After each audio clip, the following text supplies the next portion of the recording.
we all need to introspect, weigh the pros and cons of democracy, and arrive at our own personal views on the subject. Let's start with a review of the main arguments typically presented against democracy. Democracy can lead to instability as the leaders keep changing in a democratic government. Quick action is not possible in democracy because many people need to be consulted before making any kind of decision. Politicians are not too concerned about morality in a democracy because this form of government is all about political competition and power play. In fact, electoral competition provides a lot of scope for corruption. Elected leaders may not necessarily be qualified to understand the best interests of the people. This can lead to bad decisions. Finally, it can be said that ordinary people are not qualified to select a good leader, and so should not be given that power.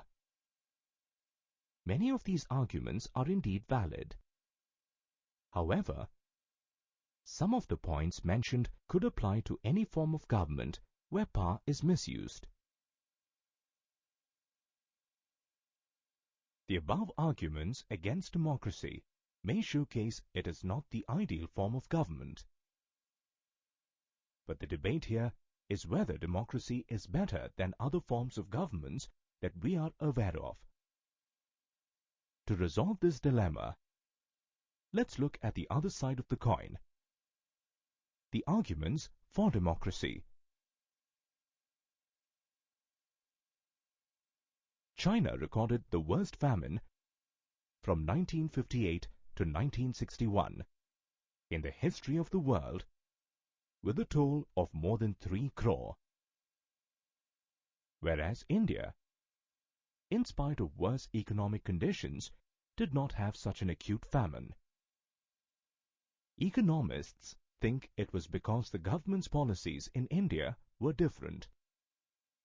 India, being a democracy, had multi-party elections, an opposition party looking over the government's shoulder, and a press free to criticize the government. Therefore, the Indian government responded to the food scarcity in a manner very different from that of the Chinese government. In a non-democracy, the rulers may or may not respond to the needs and wishes of the people.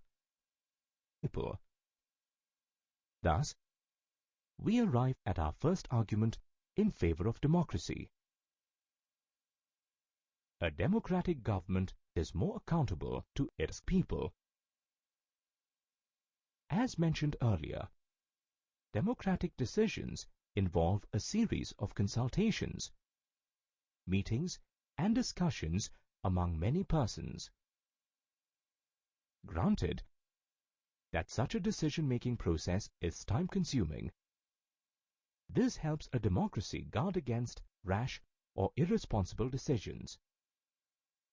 That's our second argument in favor of democracy. A democratic government can ensure better decisions.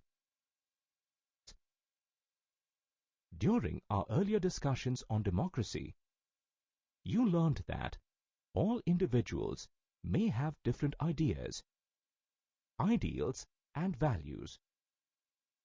This is especially true in a country of vast social diversity, such as India. However, in a democracy, no one can be regarded as a winner or loser permanently. Therefore, democracy enables people to deal with differences and conflicts in a peaceful manner.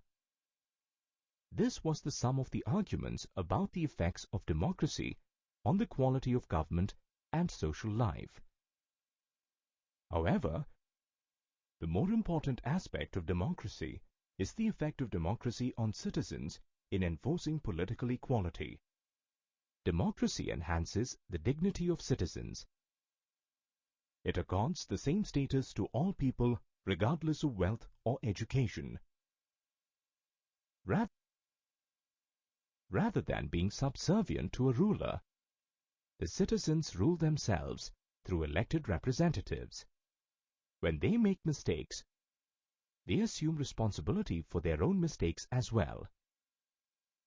Thus, democracy is better than other forms of government because it allows us to correct our own mistakes. No form of government can guarantee perfection. However, democracy as a form of government allows for relatively more transparency, public discussion, and correction of mistakes. Ours is a representative democracy.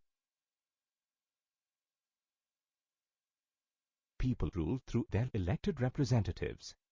The limited understanding of representative democracy is, firstly, it is not physically possible for all of them to sit together and make collective decisions. Secondly, all citizens may not have the time, skill, or inclination to take part in the decision-making process. It also limits us to democracy in a government.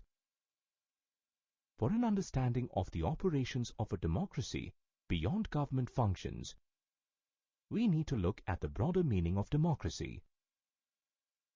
For example, families and schools can be democratic as well. In a democratic family, the opinion of each family member is given equal importance in making a decision. Similarly, there is scope for democracy in schools as well. Students like teachers who encourage them to be curious learners. A decision is democratic if it is made after consultation of everyone likely to be affected by it. For example, in relatively small communities, like a Gram Sabha, all the members can sit together and make decisions directly. The features of democracy that we discussed in earlier modules provided a basic foundation for our understanding of democracy, and also what an ideal democracy should be like. Thus, broadly speaking, democracy involves public participation, consultation, and representation.